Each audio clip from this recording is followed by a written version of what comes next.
Introduction: the mirror of human behavior. Have you ever noticed how some people walk into a room and command silent respect even before they speak? It's not just confidence. It's not about wealth, power, or how expensive their shoes are. It's about how they treat themselves. There's an invisible message we all send out every day through our posture, our presence, our habits, the way we show up to life. And the truth is, people respond to that energy. The world doesn't. Just see who you are, sees how you see yourself, and it treats you accordingly. Part 1. Your body. The first declaration of self-respect. Bear, you say a word. Before you tell the world who you are, your body has already spoken. Your physical health, posture, energy level, even the way you move, these things send constant signals. Not just to others, but to you. Because your brain listens. If you don't take care of your body, your mind absorbs that message too.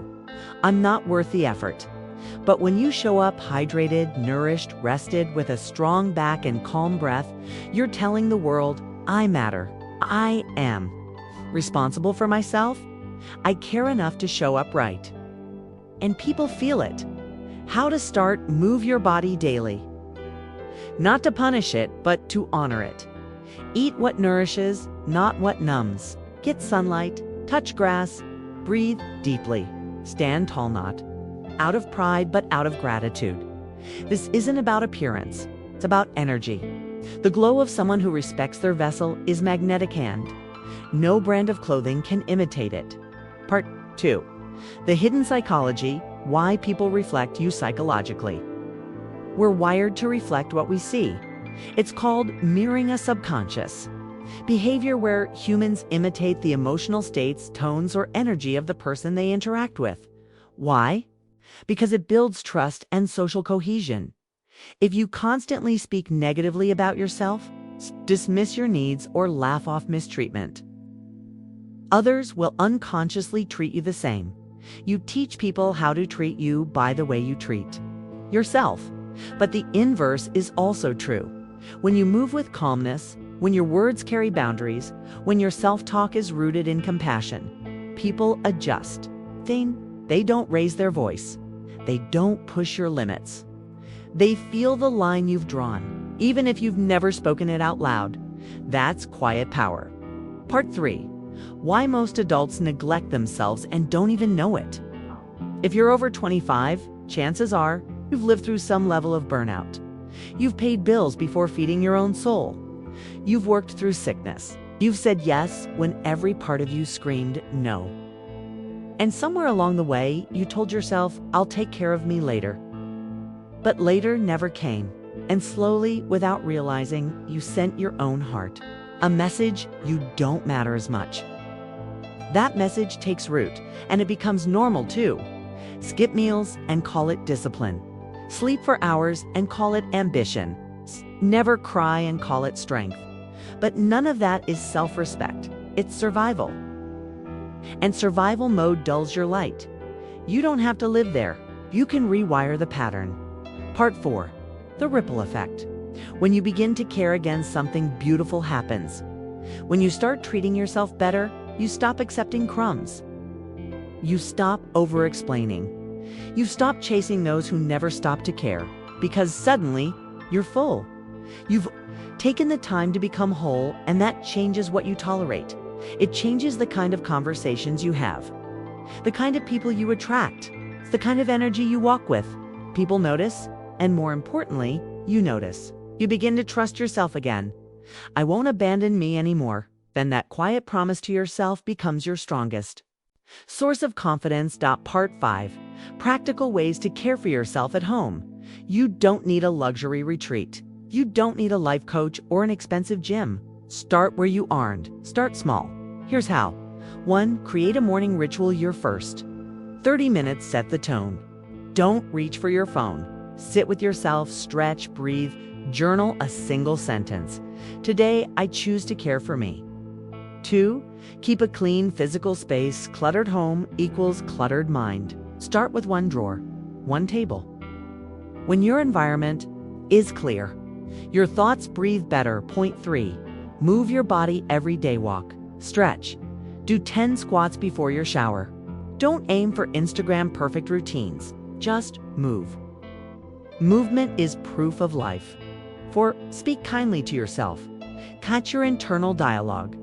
When you hear, "You're lazy," you'll never change. Pause. Replace it with, "I'm learning." And that's enough for today. 5. Establish boundaries. Say no when needed.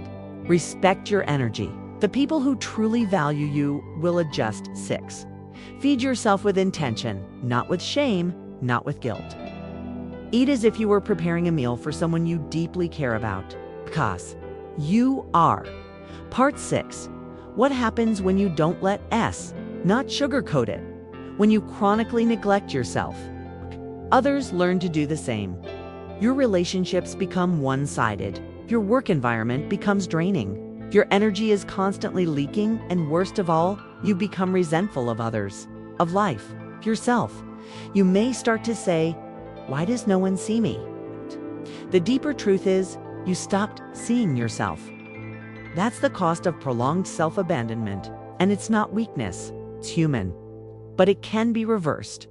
Part 7. Rebuilding your inner mirror to change how the world treats you. Change what your own mirror reflects. Look into it, and instead of criticism, offer compassion. Instead of, "You've wasted so much time," say, "You've survived so much, let's build from here." Instead of, "You're behind," say, "You're still standing." That's a miracle, because when you believe in your own worth against others, it begins with your choices, your tone, your care, and it radiates outward. Part 8. The physique, not vanity. But vessel. Let's come back to the body, not as something to shame, but something to respect. Your body is the vessel of your spirit. It carries your dreams, your energy, your presence. When you move it with intention, when you breathe deeply, when you rest without guilt to restore yourself, you don't have to have abs.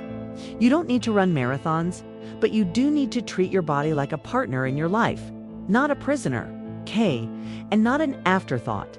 Because the more you care for this vessel, the stronger the message you send. I'm here to live, not just to survive. And people will feel that message before you even speak.